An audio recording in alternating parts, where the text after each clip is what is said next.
Curtis Jackson possesses something extraordinarily dangerous at this very moment in March 2026. This isn't your typical ammunition. This isn't a physical weapon that law enforcement could confiscate or that bodyguards could protect against. What 50 Cent clutches in his strategic arsenal transcends conventional warfare entirely. His engineering a documentary, and the collateral damage has T.I and Tiny's names written across every single frame of footage. The genesis of this catastrophic collision began innocuously enough with a simple versus challenge proposal, the kind of competitive showcase where legendary artists demonstrate their musical superiority through catalog comparisons. But what initially appeared as straightforward entertainment industry bravado has metastasized into one of hip-hop's most psychologically brutal confrontations in recent memory, dragging everyone within proximity into its gravitational pull of destruction. We're witnessing T.I.'s offspring entering the battlefield with unprecedented aggression, launching attacks that invoke the memory of 50 Cent's deceased mother, who was violently murdered decades ago when Curtis was merely a child trying to survive Queens. Rick Ross, harboring his own decade-long vendetta, has predictably inserted himself into the conflict with gleeful malice. Shannon Sharpe's podcast platform became the launching pad for inflammatory accusations. Cannabis merchandise bearing a murdered woman's photograph now circulates in the marketplace as a commercial product designed to profit from pain. Then there's the elephant suffocating all oxygen from the room. More than 20 individual women have come forward publicly with harrowing accounts alleging they were drugged, violated, and traumatized by T.I and Tiny Harris across multiple years and various locations. Prosecutors examined these allegations extensively but ultimately declined criminal charges, citing statute of limitations barriers that prevented legal accountability regardless of evidence quality. 50 Cent has positioned himself as the architect, ensuring these allegations never fade from public consciousness. If you've studied Curtis Jackson's operational patterns throughout his career, you understand he doesn't manufacture hollow threats designed for temporary attention. His threats carry institutional weight and industry connections capable of transforming allegations into primetime documentaries that demolish reputations permanently. His previous target was Sean Diddy Combs, and we all witnessed how that strategic campaign concluded. Curtis is preparing to deploy identical tactics, refined and sharpened, directly toward the Harris family.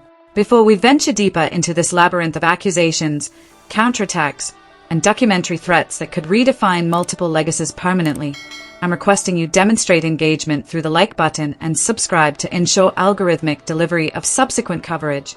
This narrative contains psychological complexity, legal nuances, and cultural implications that most superficial coverage completely overlooks, and your attention needs sustained focus from introduction through conclusion, because the layers embedded within this conflict reveal profound truths about power, accountability, and reputation warfare in contemporary celebrity culture.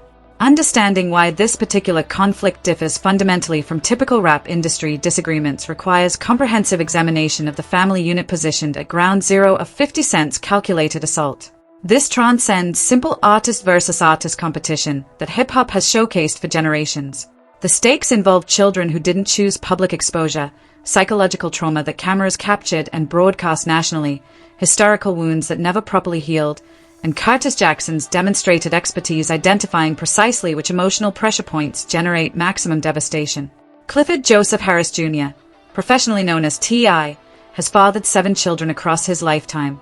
7 individual human beings, each carrying his genetic legacy, each navigating the extraordinary complications of having a globally famous father whose personal decisions have generated both admiration and controversy.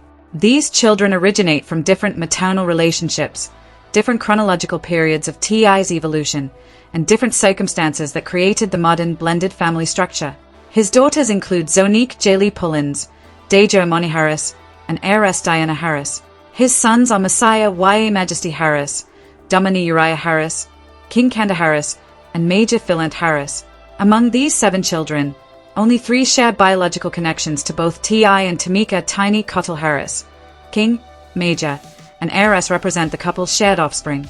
Zonique Pullins, born in March 1996, is Tiny's daughter from her previous romantic relationship with Zoni Zebo Pullins Jr. This means Clifford Harris became her stepfather when she was extremely young, assuming paternal responsibilities for a child who wasn't biologically his but who needed a father figure nonetheless. Zonique eventually gained her own entertainment industry recognition, performing with the OMG Girls alongside her mother's guidance before transitioning towards solo musical pursuits and reality television appearances that capitalized on her family's existing fame. Deja Imani Harris, born June 2001, represents T.I.'s biological daughter from his relationship with a woman named Reniko Branham, who maintains public presence under the name Ms. Nico. Deja's upbringing primarily occurred within her mother's household rather than the Harris family home that cameras documented, creating a somewhat distant dynamic between father and daughter that later events would strain to the breaking point. VH1 provided this unconventional family structure with a dedicated reality television platform. T.I and Tiny, the family hustle aired for multiple seasons, inviting audiences into what producers framed as authentic glimpses of their daily existence, the challenges of blending families, managing entertainment careers, raising children with wealth and fame, and navigating marital complications while cameras documented everything. Viewers watched these children grow from adolescence toward adulthood, forming parasocial relationships with people they'd never met but felt intimately familiar with through edited television narratives. However, what VH1's cameras captured for entertainment purposes and what actually transpired behind closed doors existed in completely separate realities, a distinction that would become devastatingly apparent when T.I made a decision that fundamentally altered public perception of his parenting philosophy forever. For those somehow unfamiliar with the incident that transformed T.I from respected rapper and businessman into internationally criticized father, or for those who experienced the initial controversy but have allowed time to diminish its profound impact, November 2019 represents the month when Clifford Harris irreversibly damaged his relationship with his daughter and simultaneously provided his critics with ammunition that would never lose potency. T.I accepted an invitation to appear on the Ladies Like Us podcast, a platform hosted by Nazanin Mandi and Nadia Moham that typically featured casual, light-hearted conversations with celebrity guests discussing relationships, family life, and personal philosophies. The atmosphere during recording seemed relaxed and jovial. Laughter punctuated the discussion. T.I appeared comfortable and unguarded, speaking candidly in ways that carefully managed public relations professionals typically prevent. Then he articulated something that caused the entertainment industry, medical community, women's rights organizations, and general public to collectively recoil in shock and disgust. T.I openly admitted, without apparent recognition of how his words would be received, that he annually escorts his then 18-year-old daughter Deja to gynecological appointments specifically to have medical professionals examine her hymen and verify she maintains her virginity status. He described this practice as though it represented completely normal, responsible paternal behavior, protecting his daughter's purity, ensuring she made appropriate choices, safeguarding her future by monitoring her present. He even detailed conversations with physicians, explaining how he bypassed typical comprehensive examinations in favor of singular focus on hymen integrity, then expected doctors to report their findings directly to him as though he possessed ownership rights over his adult daughter's sexual and reproductive organs. Tiny Harris later confirmed during damage control attempts that these gynecological surveillance missions commenced when Deja was approximately 15 or 16 years old, meaning this was an isolated incident, but rather established patterns spanning multiple years of her adolescent development. The reaction manifested immediately and overwhelmingly. Medical organizations, including the World Health Organization, which establishes global healthcare standards, had already definitively stated that virginity testing possesses zero medical validity and actually constitutes a violation of human rights. The hymen, contrary to pervasive cultural mythology, doesn't reliably indicate virginity. It can tear from non-sexual activities or remain intact despite sexual activity, rendering examinations scientifically meaningless beyond their function as tools of patriarchal control over female bodies. Lawmakers in New York State directly cited T.I.'s podcast comments as motivation for drafting legislation that would explicitly criminalize virginity testing, transforming a practice that existed in legal gray areas into an activity that could result in criminal prosecution for parents who subjected their daughters to such examinations. Deja Harris's response spoke volumes despite her initial public silence. She systematically liked numerous tweets criticizing her father's behavior, digital actions that celebrity watchers and media outlets interpreted as quiet rebellion against someone she couldn't publicly condemn without creating irreparable family schism. She unfollowed T.I. across social media platforms, severing even the performative connections that celebrity families typically maintain for public consumption regardless of private tensions. When VH1's cameras eventually resumed filming and Deja agreed to address the controversy on camera for their family's reality show, her pain radiated through the screen with an authenticity that no scripted performance could manufacture. She articulated feeling shocked that her father had shared such intensely private information on a public platform without her knowledge or consent. She described feeling hurt that he apparently saw nothing problematic about his actions. She expressed anger that he had violated her autonomy and privacy so thoroughly. She communicated embarrassment that strangers worldwide now possessed knowledge about her gynecological examinations and her father's obsession with her sexual status. Most significantly, she characterized the entire experience as traumatizing, not typical teenage drama or temporary disagreement, but genuine psychological trauma that would require processing and healing. She revealed how she attempted to suppress the memories, pushing them into mental compartments where they couldn't consistently inflict pain. But the public nature of the controversy made avoidance impossible when strangers constantly referenced it. Deja also illuminated the profound double standard that had governed her upbringing compared to her brother's experiences. While T.I. subjected his daughters to invasive medical surveillance and strict behavioral restrictions designed to preserve their sexual purity, he joked with his son King about the boy potentially impregnating girls and creating children out of wedlock, treating male sexuality as amusing rite of passage while female sexuality required militant policing. 2 children, 2 completely different rule books governing their bodies and choices. Sons received freedom, encouragement, and laughing approval for sexual exploration. Daughters received surveillance, restriction, and medical examinations to ensure compliance with patriarchal values that treated female virginity as commodity that lost value once compromised. Deja recognized this hypocrisy and articulated it clearly, forcing audiences who had consumed their family's reality show for entertainment to confront the darker implications of what they had been casually watching. T.I. eventually attempted damage control through an appearance on Jada Pinkett Smith's Red Table Talk, a platform known for facilitating difficult conversations about family, relationships, and personal growth. He adopted the language of accountability, stating he initially didn't comprehend why people responded so negatively, admitting he was oblivious to the harm his actions caused, and claiming he had since become sensitive to his daughter's perspective and feelings about the situation. He attempted to minimize the invasiveness by clarifying he never physically entered the examination room itself, instead waiting outside while doctors conducted assessments before reporting results afterward, as though this technical detail somehow absolved him of violating his daughter's bodily autonomy and medical privacy.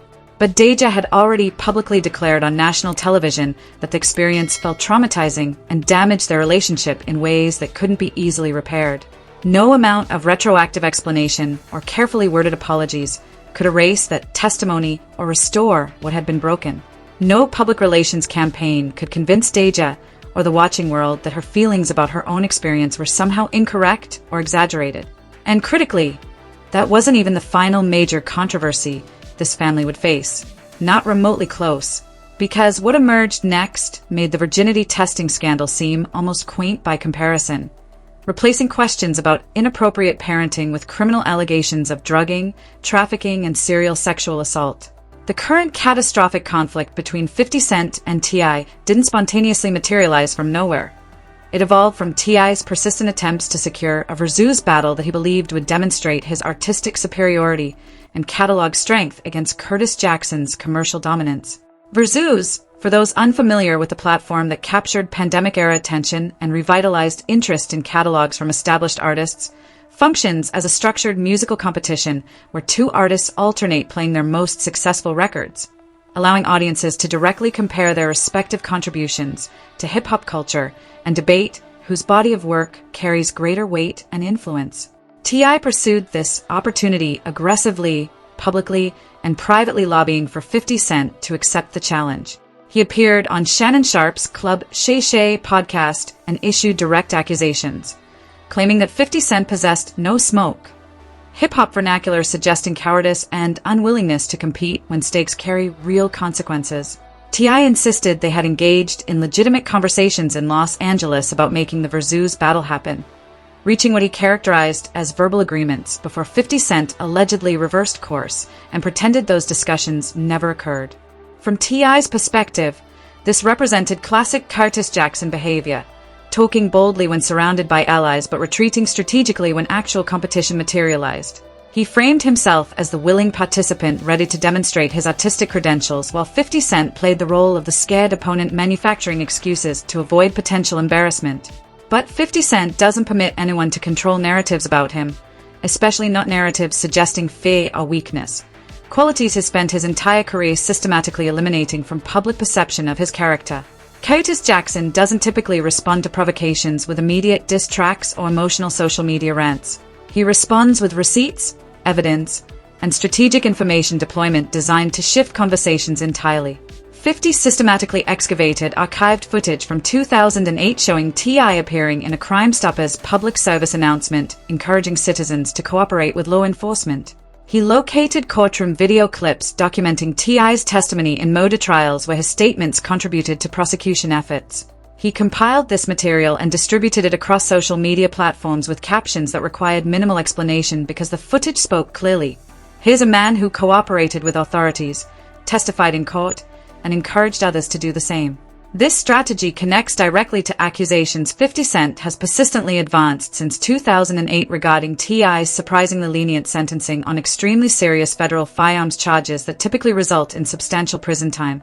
When someone facing potential decades in federal custody instead receives remarkably reduced sentences, 50 has consistently suggested this leniency must have been purchased through cooperation, information sharing, or testimony that benefited prosecutors, essentially accusing T.I. of being an informant despite his street credibility and rubber band man persona.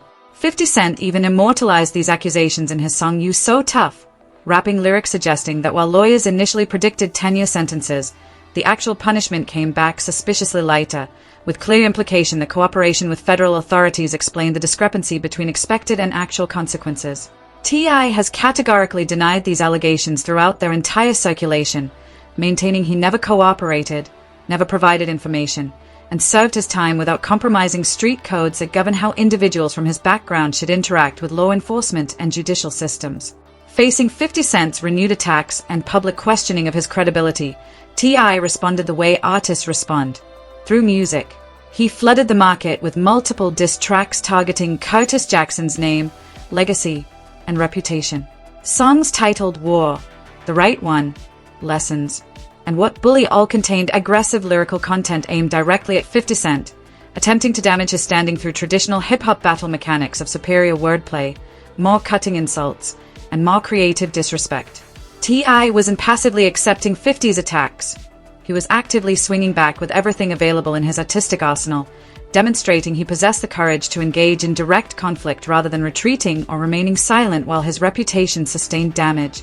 This is precisely when a predictable alliance resurfaced.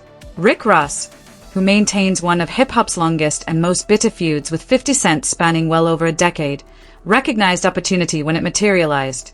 On approximately February 24, 2026, Ross utilized his Instagram stories to praise T.I.'s track The Right One, calling it fire and explicitly instructing his substantial follower base to stream the song, thereby providing algorithmic support and cultural validation for T.I.'s efforts. This move surprised absolutely nobody who has followed Ross and 50's extended conflict, which has included vicious diss tracks, public humiliation attempts, lawsuit threats, and deeply personal attacks that ventured far beyond typical rap beef boundaries. Ross viewing T.I.'s battle with 50 as opportunity to inflict collateral damage on his longtime enemy represents entirely predictable behavior. The enemy of my enemy becomes my temporary ally, at least until usefulness expires. 50 Cent dismissed both Ross and T.I. with his characteristic contempt, labeling them broke artists who only invoke his name when they desperately need attention and relevance. This represents one of Curtis Jackson's most psychologically effective tactics. Rather than matching opponents' emotional intensity, he dismisses them as beneath his concern, creating impression that they are screaming into void while he continues accumulating wealth and power without genuine disturbance. But then something occurred that fundamentally transformed the conflict's temperature from typical rap beef into something considerably darker and more personal. The specific date was February 22, 2026. 50 Cent posted an unflattering photograph of Tamika Tiny Harris on his Instagram account. The strategic intention was transparent: provoke T.I. by disrespecting his wife, generate an emotional reaction, and demonstrate his willingness to attack anything T.I. values in order to gain psychological advantage. The response came swiftly, but it didn't originate from T.I. himself. Instead, His son King Harris launched a counterattack so extreme that it split the hip-hop community and raised questions about where boundaries should exist even in the context of brutal entertainment industry conflicts. King Harris's response to 50 Cent's post about his mother Tiny didn't just push boundaries, it obliterated them entirely, venturing into territory that most people within hip-hop culture consider absolutely sacred and untouchable regardless of how intense conflicts become. King didn't simply defend his mother with words criticizing 50's behavior or questioning his character. Instead, he directed his attack toward Sabrina Jackson, Kitus's mother, who was murdered in 1983 when 50 Cent was merely 8 years old. This was an abstract history or distant family tragedy. This was the foundational trauma that shaped Kitus Jackson's entire existence, the wound that never fully healed, the loss that influenced every subsequent decision and hardened him into the formidable figure he became. King's Instagram statements told 50 Cent to go dig her up, referencing his deceased mother's grave with language designed to inflict maximum psychological pain. Regardless of where anyone stands on this entire conflict, regardless of whether they believe 50 Cent's post about Tiny justified extreme retaliation, what King said crossed into territory that violates unspoken rules governing even the ugliest hip-hop feuds. A man's murdered mother, killed violently when he was a traumatized child trying to survive one of New York's most dangerous neighborhoods, represents a line that shouldn't be crossed. Period. But King Harris wasn't finished, and neither was his older brother Domani. Domani Harris escalated further by producing a complete diss track titled Ms. Jackson, a title that directly sampled Outkast's classic song while transforming its apologetic tone into something far more sinister.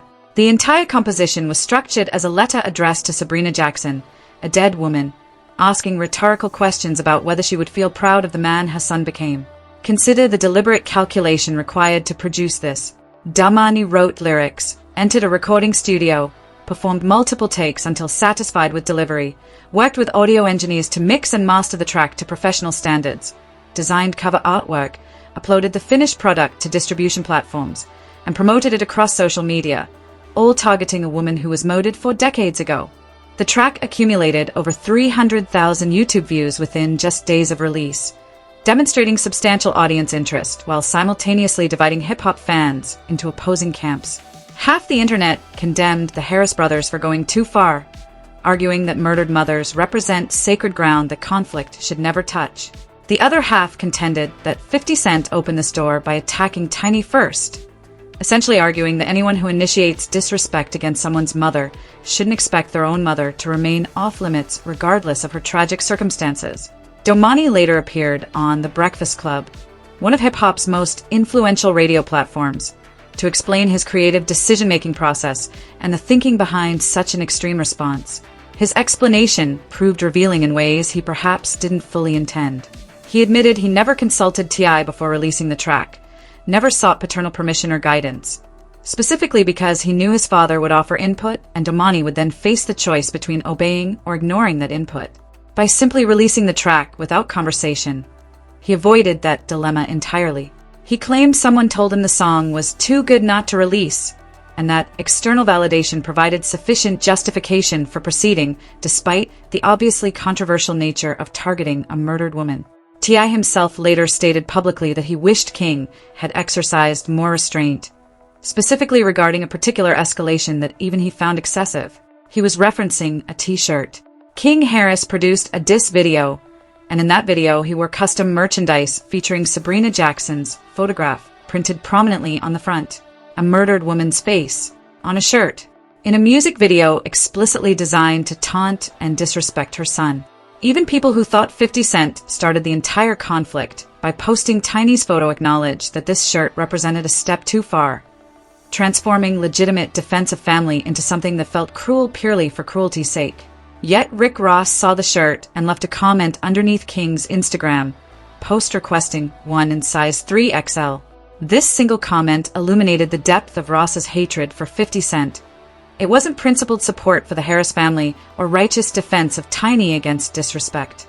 It was a man who has warred with Kitus Jackson for over a decade, recognizing an opportunity to twist the knife deeper, completely indifferent to the optics of requesting merchandise featuring a murder victim's photograph.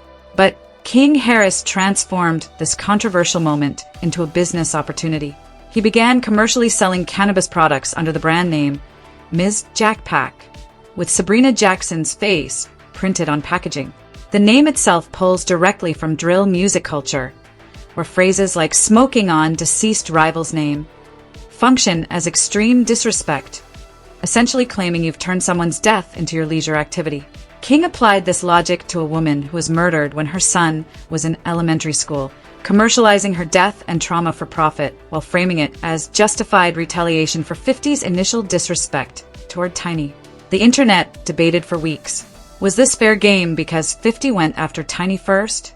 Or did it represent something that no amount of provocation could justify? Reasonable people can disagree about where that line should be drawn. But what cannot be debated is what happened next. Because 50 Cent's response wasn't what anyone expected. He didn't release a diss track. He didn't post an angry rant. He didn't create merchandise or record a response video. Curtis Jackson did what Curtis Jackson does when he's genuinely angry rather than merely entertained. He weaponized his media production capabilities and threatened to create something that could inflict permanent, irreparable damage to T.I. and Tiny's entire legacy. March 5th, 2026 represents the date when this conflict transcended typical hip-hop beef and entered territory where careers, reputations, and historical legacies face potential obliteration. 50 Cent posted a message on Instagram that he quickly deleted, likely strategic timing designed to create screenshots that would circulate while avoiding permanent association, revealing he was reportedly developing a documentary with a title calculated for maximum impact: Surviving T.I. and Tiny. If that title structure sounds familiar, it should trigger immediate recognition. It's deliberately constructed to mirror Surviving R. Kelly, the documentary series that transformed a man who had dodged allegations and legal consequences for decades into someone whose public reputation became so thoroughly demolished that it contributed significantly to his eventual conviction and life sentence. That documentary didn't just present allegations. It shifted cultural consciousness and made ignoring or dismissing accusers functionally impossible. And 50 Cent just informed the world he was building an identical weapon with T.I. and Tiny's names attached to it. In his Instagram caption, 50 referenced the Sean Diddy Combs documentary he had previously produced, reminding audiences how strategically quiet he went before that project detonated and transformed public perception of Combs almost overnight. His message to T.I. was blunt and threatening. This documentary is going to interfere with your album rollout. You should probably hire a public relations specialist immediately, because there are 20 sexual assault cases with your name attached, and I'm going to make sure nobody forgets they exist. These allegations aren't rumors, gossip, or internet speculation. They're documented claims from real women with real names who came forward publicly and put their identities and stories on record. In 2021, a woman named Sabrina Peterson, who previously maintained close friendship with T.I. and Tiny before relationships deteriorated, posted on Instagram sharing screenshots from dozens of women who contacted her with disturbingly similar stories. They alleged they had been drugged and sexually assaulted by T.I. and Tiny at various events stretching back to 2005, creating a pattern spanning 15 years. Attorney Tyrone Blackburn publicly stated he represented 11 individual accusers and had been contacted by more than 30 people total describing similar experiences. The accounts shared disturbing commonalities. Women said their drinks were spiked with substances that caused them to lose consciousness. They described waking up confused and disoriented, unsure of what had been done to them while they were incapacitated. They reported feeling violated, traumatized, and powerless. The Los Angeles Police Department opened a formal investigation in 2021, treating the allegations seriously enough to dedicate investigative resources. However, Los Angeles County prosecutors ultimately declined to file criminal charges, citing California's statute of limitations laws. Too much time had elapsed between the alleged incidents and the reporting, creating a legal barrier that prevented prosecution regardless of evidence quality or accuser credibility. A woman also filed a civil lawsuit in 2024 utilizing California law specifically designed to provide extended timeframes for abuse survivors to seek legal accountability.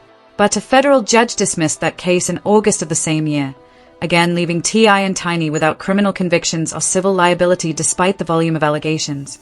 There have never been any criminal charges filed. There have never been any convictions secured. There has never been a trial where evidence was presented and a jury rendered a verdict.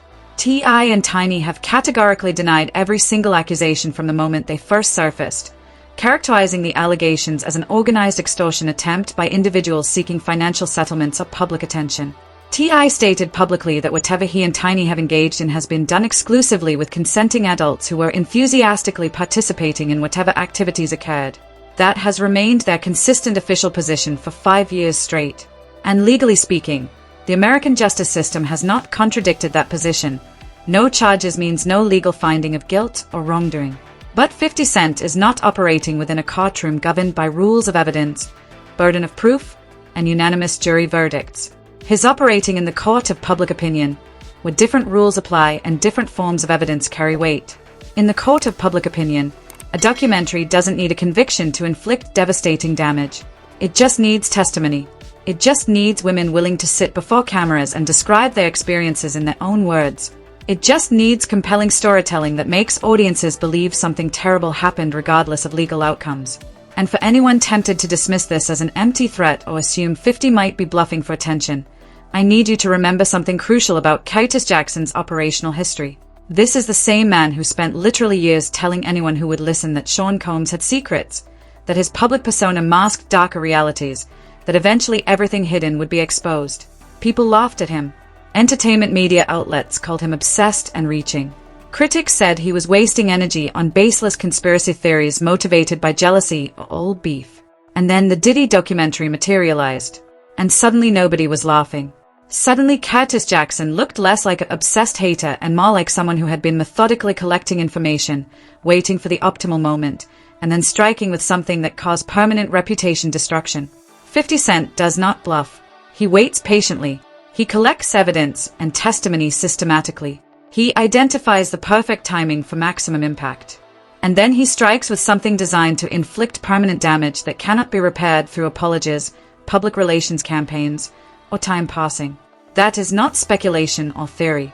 That is documented, repeatable, verifiable pattern that Curtis Jackson has demonstrated consistently throughout his career. And right now, in March 2026, Clifford T.I. Harris is staring directly down the barrel of that exact proven pattern. As of mid-March 2026, there exists no official trailer for this alleged documentary. No streaming platform or television network has publicly announced acquisition.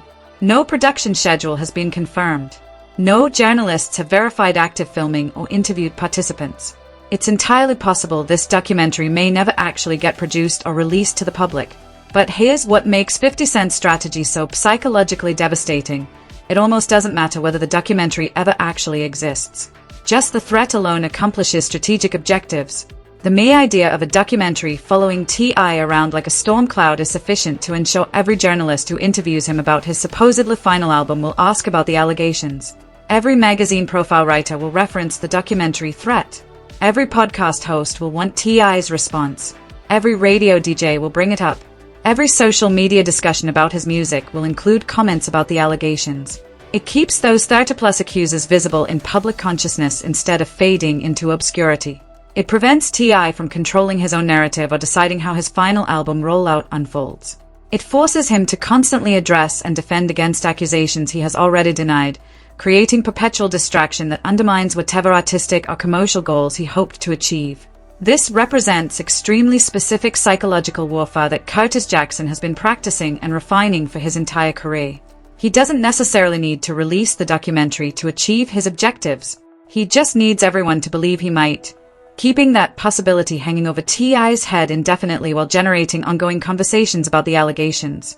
So where does this catastrophic situation leave everyone involved?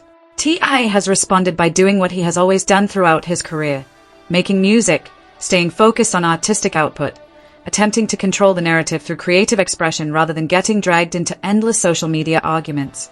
He has stated publicly that his upcoming album will be his final studio project, his farewell to recording music after decades of contributions to Southern hip-hop culture. He appeared on Shannon Sharpe's podcast and discussed his mindset, explaining that he entered this industry with specific visions and goals, and has accomplished nearly everything he set out to achieve through music. Now he needs to open that door and walk through it toward the other gifts God gave him: business ventures, acting opportunities, community initiatives, family priorities that don't involve studio sessions and touring schedules. That's a man thinking about legacy, contemplating the next chapter, planning to walk away on his own terms with dignity intact. But 50 Cent is systematically trying to ensure the final chapter of T.I.'s music career gets defined not by artistic excellence or commercial success, but by allegations that have followed him and Tiny since 2021, allegations that prosecutors examined but couldn't charge due to legal technicalities rather than lack of evidence or accuser credibility. And that's the real war being fought here. This stopped being about who has better songs or whose catalog carries more cultural weight. This is entirely about narrative control. Who gets to decide what T.I.'s legacy looks like when future generations evaluate his contributions? Does T.I. get to retire as a trap music pioneer, a family man who overcame struggles, a businessman who built multiple revenue streams from nothing? Or does 50 Cent succeed in attaching a documentary-sized asterisk to that name for the rest of time, ensuring that whenever people discuss T.I.'s career, the conversation inevitably includes, but what about those allegations? When you step back and examine the full picture comprehensively, it becomes nearly impossible to predict who ultimately wins this conflict. T.I.'s sons came out swinging with remarkable aggression, behavior that impressed some observers while absolutely disgusting others who felt they crossed unacceptable lines by attacking a moated mother. Rick Ross predictably jumped into the fray because his hatred for 50 Cent runs deeper than any loyalty to T.I. This was simply opportunity to inflict collateral damage on a longtime enemy. 50 Cent is playing the long game with characteristic patience, using the documentary threat as a slow-acting poison that doesn't deliver immediate knockout punch but instead creates sustained psychological pressure, perpetual distraction, and ongoing reputation damage that accumulates over time rather than detonating immediately. And the women who came forward in 2021 haven't disappeared. Their stories remain on record. The statute of limitations may have expired in California courtrooms, but there is no statute of limitations in the court of public opinion. Allegations don't expire just because prosecutors can't file charges. Testimony doesn't become invalid just because trials never happen. As for T.I. and Deja, their relationship appears to have improved substantially since the 2019 gynecologist controversy. More recent social media activity shows them together, and fans have noted what looks like genuine effort toward rebuilding their bond and healing the damage that public revelation caused. But what happened back then doesn't simply disappear or become irrelevant just because years have passed. Deja's words about her own body, her trauma, her feelings of violation, those remain in the public record permanently. And if 50 Cent's documentary ever does see the light of day through Netflix, Hulu, or whatever platform agrees to distribute it, you can absolutely guarantee that every uncomfortable moment this family has lived through will be featured prominently, probably in the first episode. Because that's precisely how Curtis Jackson operates when he's destroying someone's reputation systematically. He doesn't just come for you individually. He comes for everything and everyone around you. Your wife, your children, your past mistakes, your current vulnerabilities, your secrets, your courtroom appearances from 2008, your gynecologist visits from 2019. Your dropped criminal investigations, your settled lawsuits. All of it gets weaponized and packaged in a format that audiences cannot look away from. Compelling storytelling that transforms allegations into cultural moments that shift public perception permanently.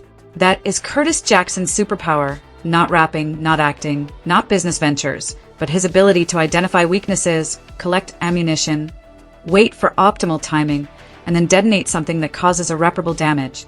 And right now, Clifford T.I.